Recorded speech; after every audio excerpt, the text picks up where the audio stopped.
What's up, everybody? Name is Nate, here with Ernie and Ozzy's card collection, Card Collectors.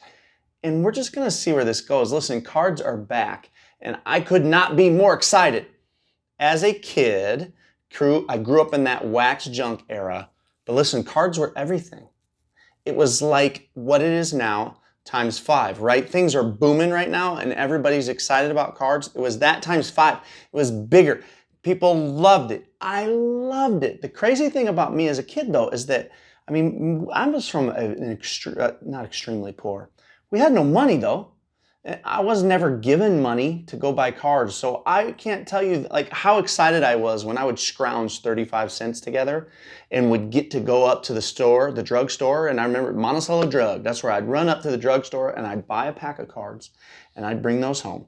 Now, I amassed a pretty large collection for a kid who had no money, but I never had like the good cards, like the ones people really wanted. I never had those, right? I would scrounge together this collection that I kind of felt good about. For a while, I collected Wade Boggs cards. I thought that was a blast. I used to collect Nolan Ryan cards, and that was how I had fun with it. And then they went out. I left my cards alone. I had a couple decent cards, some from way back in the day, some vintage stuff, but that was where it went away. And now when cards started coming back, I thought, you know what? Now that I'm a grown-up and I have a little money, I gotta try this, right? And so I just want to make a video kicking things off, some tips. We'll just go with 3 tips of things that I've learned so far after 1 month collecting cards. Mistakes I've made, dumb things I've done, things I like. Now, what we would like to do with this channel is eventually just kind of be a part of the collection game, right? We would love to raffle things off or collect things and buy things and sell things, and we're doing all that through our Instagram page at Ernie and Ozzy. I'll try to write that here on the screen somewhere, but at Ernie and Ozzy. If you're watching this, you're probably one of my friends, right? And that's probably why you heard of it, but if you hadn't, why not just here are a couple things if you're just getting back into it. If you're anything like me, you don't have a ton of money, so you'd like to not necessarily waste it. You can't be a major player in this game, but you like it, right? So where do you start? Well, the first thing I have to preach after 1 month in, because this is where I'm worse, is patience. I'm the worst at this, but you need to have some patience, and that's what I'm working right now on. If I could go back a month and teach myself something, I would say no purchases for maybe a week. I don't know, right? At least a week. Look into some things, learn. I needed to watch more videos. So far I've watched a lot of videos. I found, of course, Sports Card Collector. He does an incredible job. I've followed a ton of people on Instagram. I've watched and even participated in a handful of breaks. I've watched a lot more breaks here online. You can check out Leighton Sports Cards. They do breaks. And breaks are just when basically they buy a box and they divide up how you're going to open that box, right? But I would love to share with you some breaks that I do like, that I thought were fun to be a part of, and some that I don't think I'll really be a part of much more. It just feels, I don't mind the gambling aspect of it. It's fun, right? That's what's cool about it, that you want to buy high and sell low, or you want to not spend a ton and get something valuable. That's super fun, but I'm not that big of a gambler that I want to take these huge risks. All right, so let me just stay to the script here. I got it written down here. Patience. Learn about something, right? And listen, the sports card game now is so huge that I don't know how you could learn it all at once. So it's almost like if you want to learn something, I feel like you have to kind of pick something and learn it. For me, I decided after glancing around and spending a little money in a lot of places, I feel like baseball is my thing right now. Right? I say that right now. Baseball's our thing right now. I'm going to start with baseball. I need to learn about some of the others better, right? My pocketbook's limited. Secondly, don't panic, right? So as soon as I started learning, I started saying, ooh, so-and-so's hot, so-and-so's hot, so-and-so's hot. I got to get all their cards. I got to get as much of that as I can, right? So for example, Fernando Tatis Jr., red hot, right? I'm in it a month, he's red hot. He's still red hot. I bought a Tatis, right? A graded. I learned a little bit about grading. PSA and BGS being the main two. I wanted a 10, but I probably couldn't afford it. So I picked this up. Bad thing about this was I bought it at a local card shop before I knew anything about prices. So I probably bought it for about 50 bucks more than I needed to. And the other thing that I would say as you're learning is you can't get everyone's card, right? Well, I think so-and-so's rookie is valuable, so-and-so's rookie is valuable, so-and-so's rookie. You're not going to be able to get them all. I learned that in a hurry. So you're just going to have to pick. Okay, so let me talk about some things, money that I've spent that I thought was good money spent, money that I spent that I thought was not good money spent. First, I just kind of hit a lot of Walmarts and stuff and started purchasing a whole bunch of just whatever packs they had. I just wanted cards, right? So I picked up like these 2020s. These are 2020 Heritage and Topps Heritage. And I've probably spent, probably 80 to 100 bucks on as many packs of these as that would get me. Okay, so I got a solid stack of them. The problem is almost entirely junk, right? I've probably gotten one card that could maybe sell, right? So what do you want to do with it? I'd say that, like, what do you want to do with your collection? Do you want to buy them so you can sell them? Well, then kind of take a step back. Like, do you really want to, if your goal is to buy and then sell, is gambling your way to that, is that a smart plan? Probably not. Is your goal to have fun? Hey, gamble away. Breaks, get online, do breaks. Gamble away if it's to have fun. But I spent a lot of money. Like, the biggest thing to come out of it was this Topps certified autograph from Jim French, right? Like a 1971 classic. He played back in the day. They got his autograph. But you can't hardly sell this, right? So if I could do it over again, I don't know that I would run and buy a whole bunch of Topps Heritage. Could I have made a big hit in there and gotten some big rookie with an auto that will be worth it? Maybe, yeah, maybe. But you know what? I probably could have picked up and taken a chance on a bunch of rookies on eBay from the Heritage set from 2020 and at least likely had increased odds to produce value, right? That in my opinion. So what I found is breaks, right? So are those breaks worth it? Well, I did a couple basketball breaks. I did maybe one night of basketball breaks. Spent a little bit of money, 60 to 100, no, probably $100. I mean, which is way too much for me, but I spent it. I got a couple things, but the truth is, I mean, that's like true gambling. There's a couple huge hits. If you just love that feeling of that gamble, do it. It is fun. I had fun watching. I figured I had 20 bucks of fun just watching the break on YouTube. That was fun. But breaks, here's the break that I liked. Let me show you this break that I liked. Where is it? I did a Topps Chrome break through Leighton Sports Cards. I liked this break. First of all, these Topps Chromes are slick as heck. And I just bought 2 teams. I wanted 2 cheaper ones because I wanted to, my goal is to be a part of some of these things, but not break the bank being a part of it. So I went with cheaper teams. Like, I realized they don't have the big rookies that are going to hit, but I wanted to experience it and see what it was like. Did these Topps Chromes, grabbed the Brewers, can't remember, 30, 40 bucks. And these cards are just sharp, man, right? So they opened like 6 boxes of these Topps Chrome. There's some Keston Hiura, Josh Hader. Of course, got a handful of Yelich's, but I'm going to talk about those in a second. But I really enjoyed this break. I could see myself doing another Topps Chrome break. That was pretty cool. I did another break.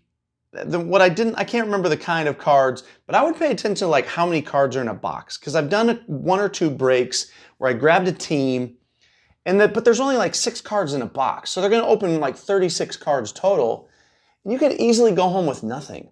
I don't like that. I don't like going home with nothing. I really want to leave with something, even if I'm not going to get my money's worth. I like leaving with something. Like, just give me a chance. Give me a card. I want something, right? On that same night, I did these Bowman Sterlings. I grabbed the Padres on a Bowman Sterling break. That was fun. I got a couple pretty slick cards, man. I felt good about that. I bought a whole bunch from Walmart of these Donruss. Now, what reminds me of this, cheap Donruss from Walmart. Technically, yes, you could get a big hit in here. But this just reminds me of my old collection. This is what it was like for me when I was a kid.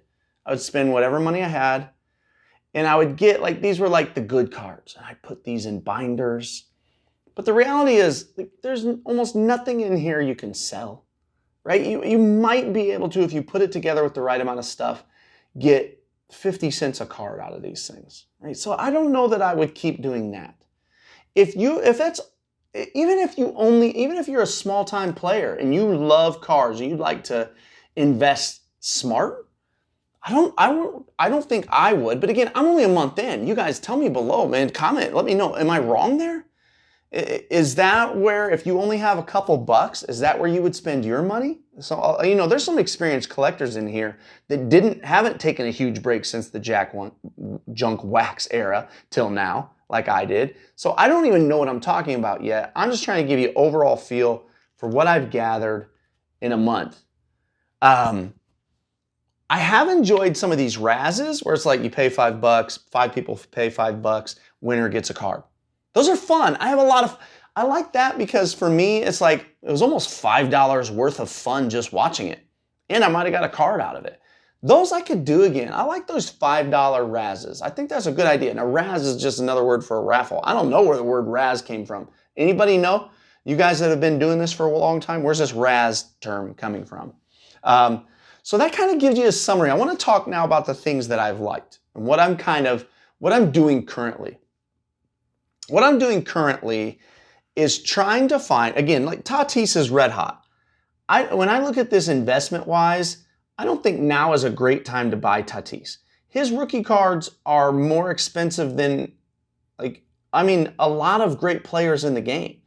And I get it, he's red hot right now, but you realize what the odds are of him being even as good as a guy like Aaron Judge eventually, what those odds are? The odds are low. Baseball's a funny game.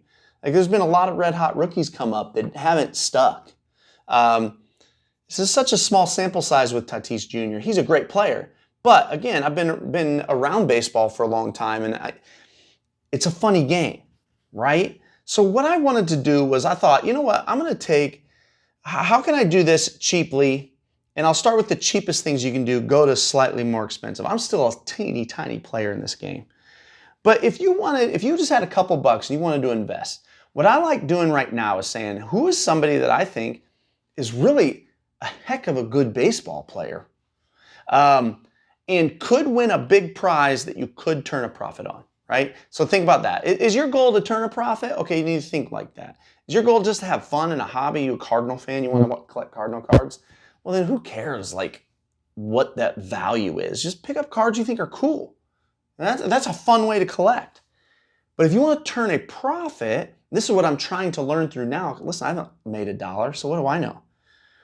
But we're going to have to find people whose rookie cards can be had cheap. For example, I've watched this guy pitch a handful of times. Yu Darvish this year, he's throwing darts right now. He's straight dealing. So Yu Darvish he's a fantastic pitcher. He could win a Cy Young this year, especially in a shortened year.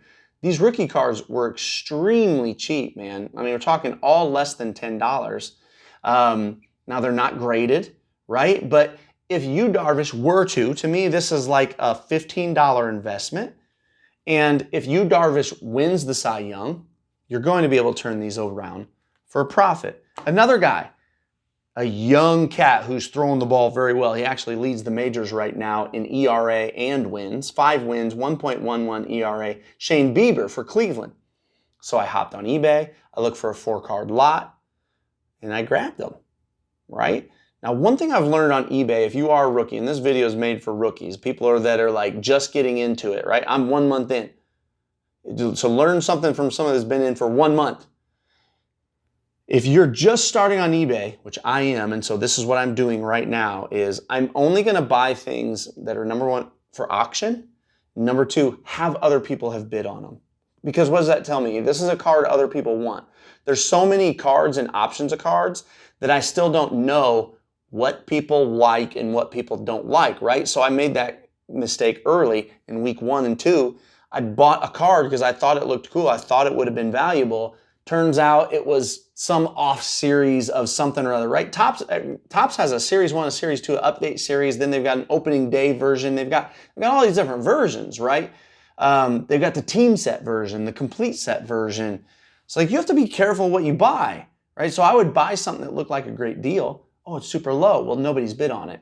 Well, there's a reason nobody's bid on it, right? So I've learned that. If you're just learning, I think, and surely eventually you get good enough that you know what cards are valuable, and you wouldn't have to just wait on bids, right? If you see a great deal on a buy it now, you could take that deal. But when you're just starting, I would recommend, okay, I'm just starting. I don't want to waste my money. I mean, unless you have money to waste. I don't, and I've wasted some money, and I'm mad at myself for it. I want to go back and unwaste that money. So if you're a small-time player, right, like me as a kid, or you're a dad who wants to get his son into it, I think this is the way to start. It's like, no, I won't say this. I won't say this is the way to start. What the heck do I know? I think this is a good way to start. Choose a player. This is a dude or is young, has a chance, right? Yeah, Tatis Jr. right now is red hot, okay? This card's going to cost you $150 graded. But 4 of these, and one of these could grade out at a 9 if I sent them in, cost me $20, and Shane Bieber could easily go on to be the superstar of the 2 of these in 5 years. What do we know, right? Okay, so that kind of gives you a quick summary. Another guy that I think is incredibly underpriced, looking at the price of Tatis Jr. rookie cards, I think Aaron Judge rookie cards are incredibly underpriced right now. This guy's amazing. He had the rookie home run record until Pete Alonso came by the following year and broke it. This guy's incredible. He just got hurt, which means his cards are a little lower on price right now. I think it might be worth picking up 1, 2. You're going to be able to get this card for, I can't remember. I've been recording how much I've been spending on everything as well. I feel like that's a good idea. Some of you guys let me know below. Is that a good idea? Is that overkill? Surely it's not overkill. I want to be smart with my money. I got to focus here for a second. Who am I looking for? Aaron Judge. Okay, Aaron Judge rookie. I picked up 2 Aaron Judge rookies for $62. Okay, so that's included my shipping. So about $30 a piece. You consider Aaron Judge rookie cards. I can get 2 Aaron Judge rookies for the price of like 1 Tatis Jr. You know, I feel like that's a good deal. That feels like a good deal to me. Surely Judges are a little more right. Those aren't graded. The Tatis Jr. is. I know that means something. Another guy that I feel like listen, Christian Yelich, my mic. I'm flipping this thing around. Christian Yelich is a dude, okay? He's a dude. He's young, and he can flat ball, but he's cold right now. He started off the year cold. But listen, if you know baseball at all, guys go through 20, 30 game stretches where they're not hitting as well. And that's all we've played this year is 30 games. I ain't worried about Yelich. He's a dude. So I went and I thought, I'm going to pick up a handful of Yeliches, right? So this is what I could afford. Picked up a handful of Yeliches. And when he comes back red hot this year and competes for a batting title, listen, I don't know if it's going to happen. There's a pretty darn good chance. All of a sudden, you're going to be able to turn a profit on these, right? So my biggest challenge now, too, though, is don't get attached to these, right? If you turn a profit, yes, maybe you could have turned more of a profit if you wait another year or 2 years, but that's kind of why I wanted to buy multiple. I wanted to buy multiple. Number one, because maybe only one of these has a chance to grade a 9 or above, right? Take a look at them, and I have already picked out which one I know I want to send for grading when the time comes. But number two, now at the end of the year, if he's red hot, I could sell one. I could hang on to one, right? I understand I have 3. 1 and 1 does not make 3. The other guy that I think that I like, and this is, like I said, this is kind of like my current strategy. I'm having fun with this. I like this strategy. I'm hopeful that I could turn a profit. This dude, I think this guy's incredible. Pete Alonso broke the rookie home run record, hit 53 home runs, but again, has not caught fire yet this year. So, you know, I gobbled up as many of these rookies as I could. Look, I got 7 of these rookies here for $25. 7. Is this all 7 of them? 1, 2, 3, 4, 5, 6, 7. There's 1 or 2 extras in here. For $25. There's, I picked up this Topps Heritage here. What did I pay for this Topps Heritage Alonso? $9.50. $9.50 for a Heritage Alonso. He set the rookie home run record. You realize Mark McGwire had 47 home runs as a rookie? This guy hit 53. He's a pup. McGwire then went on to hit 77 10 years later, right? Listen, he's just getting started. I feel like if Tatis Jr. is going to go for that much, I want to have fun with this hobby, but I also want to use some of the wisdom that I have. So then I also picked up as many of these PSA 10s as I could, right? Again, what could I afford, right? I got one that was foil, a little bit more expensive. All of this is a huge deal to 10-year-old Nate. This is a huge deal. Like, if I could have gotten 1/20th of what I've picked up so far as a 10-year-old, even from the time I was 8 to 12, I would have felt like the richest man on earth, right? So this is kind of the start of it. Maybe it's helpful. Is this helpful? Leave a thumbs up. Subscribe. Would you like to, have one more person to follow to be able to get in on some things that might provide some value to you, right? My current favorite thing that I'd like to get going, I like these Razzes, like I said. Low dollar Razzes for all of us lowercase g's out there. If you're a lowercase g, subscribe, keep an eye on us, because as we get going, we're going to do a lot of Razzes for lowercase g's, little breaks like that guys can be a part of and have a blast with, have a chance at getting some big stuff, slowly build our collection without breaking the bank. Because listen, you can go spend $500 right now and get one card on a break, or you can spend $500 and get 0 cards. It's unbelievable. So let's start slow here. Whoa. Let's start slow. Spend a little bit of money. I hope that you've enjoyed this. Check us out on Instagram at Ernie and Ozzy. Appreciate your time. We'll see you soon.